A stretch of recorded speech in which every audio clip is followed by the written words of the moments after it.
नमस्कार दोस्तों, आज के समय में संसद हो या विधायक हो या किसी राजनीतिक तरीके से जीत हासिल किए हो या पैसा की बदौलत या मेहनत की बदौलत दोस्तों किए हो, वह व्यक्ति अपने आप को 30 मार्क समझते हैं। वो अपने आप को नेता की छवि दिखलाते हैं कि हम एक नेता है। दोस्तों, अगर अच्छे से बात करूं और मेरे बदौलत आप लोगों के बीच कुछ कहना चाहूं दोस्तों, तो भारत में एक ही नेता है जो सुभाष चंद्र बोस के नाम से जाना जाते हैं।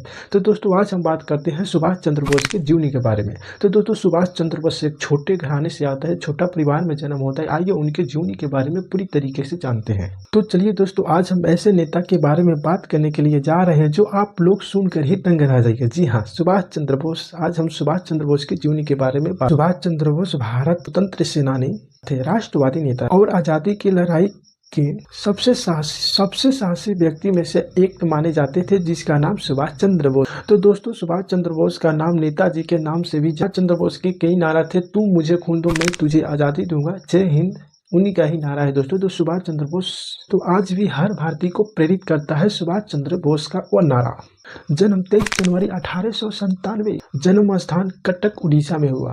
पिताजी का नाम जानकी नाथ बोस था, माता जी का नाम प्रभावती देवी। दोस्तों, सुभाष चंद्र बोस शुरू से ही एक तेज व्यक्ति था और दृढ़ निश्चयी था। अनुशासित रहने वाले व्यक्तियों में से जो सुभाष चंद्र बोस, जो अपनी माता जी का बहुत ही प्यारे दुलारे था, जो सुभाष चंद्र बोस के ही नाम से जाने जाते हैं। दोस्तों, जो सुभाष चंद्र बोस ऐसी प्रवृत्ति के थे जो काफी निश्चित। तो आज चलिए शिक्षा के बारे में, सुभाष चंद्र बोस के बारे में जानते हैं। शिक्षा कहाँ से प्राप्त की, किस कॉलेज से की, कहाँ से आगे की पढ़ाई की। के लिए कलकत्ता, अब कोलकाता गए।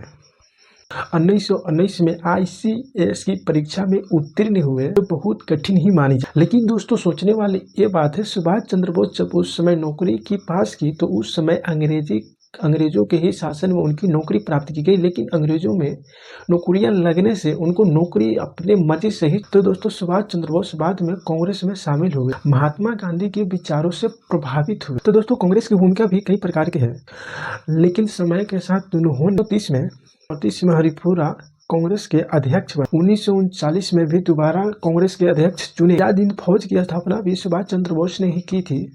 दोस्तों, सुभाष चंद्र बोस के दौरान भारतीयों को संगठित करके INA की स्थापना। उन्होंने जापान और जर्मनी के मदद से भारत को अंग्रेजों से।